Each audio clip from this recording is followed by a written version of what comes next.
But first, our top story this hour. We continue to help celebrate Queen Elizabeth's Platinum Jubilee. For centuries in Britain, the clothes a monarch wore played an important part in conveying their power and status, with ornate fabrics and luxurious designs. As Queen Elizabeth celebrates 70 years on the throne, Holly Williams found out how today's queen still dresses to send a message. She's one of the most recognizable, most photographed women on the planet. And it's been that way for her 70 years on the throne. She's known for her religious sense of duty, her service to the nation. My lords, pray be seated.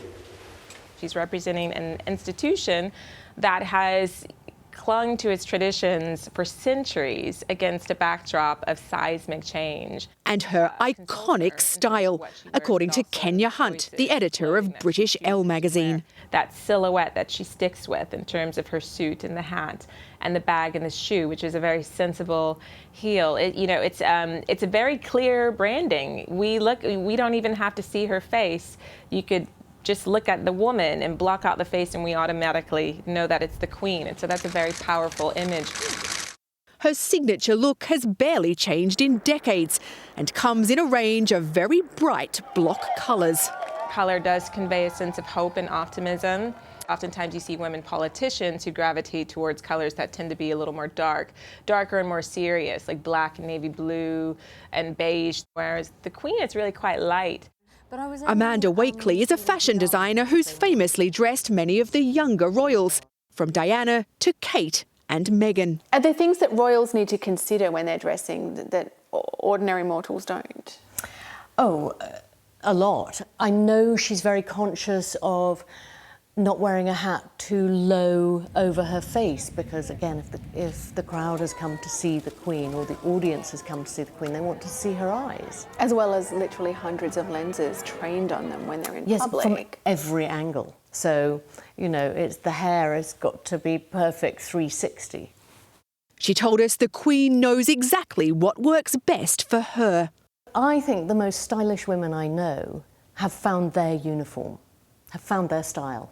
And they just stick with it. And they stick with it, versions of it. And then they're really comfortable in their skin. And comfort is her watchword.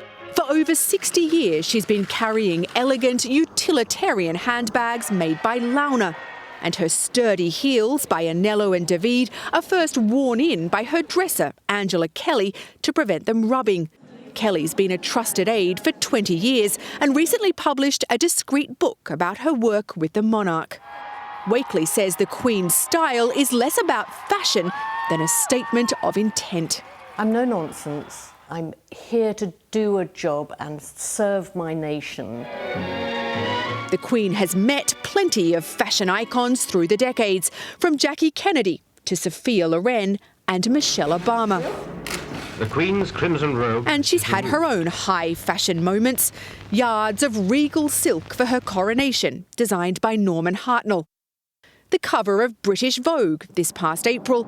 And in 2018, the Queen attended London Fashion Week for the first time, a study in contrasts with Vogue editor Anna Wintour. Her off-duty style is very different. A country girl at heart, according to those who know her, happiest with her horses and her beloved corgi dogs. It gives the people a different window into her life, and I guess it reminds you that she's there are different sides to this woman. If you were appointed her stylist tomorrow, what would you do? Would you shake things up a little bit? She is a woman in her 9th decade. She's nailed her look and she's comfortable in it. She looks fabulous in it. No, absolutely not. I think she does us all proud. For CBS Saturday Morning, Holly Williams, London. Who am I to say, but she has a range of style, if you ask me. She's mixed it up through the years. Certainly age. Well, I think with the time, I think with the time she's changed the colors. I love the colors, and you were saying the hats. Love the and the question is, does she ever sell the hats? Consignment, perhaps? Donations? Or where are they? We need to get you guys someone who can break in your shoes. I know that actually that would be nice. I mean, that might be my present this year, right, to both of you. not. Really? Or just hats. Well, You yeah. could do it for us. I think both of us have bigger feet than you, Jeff. We'll talk about that in the break.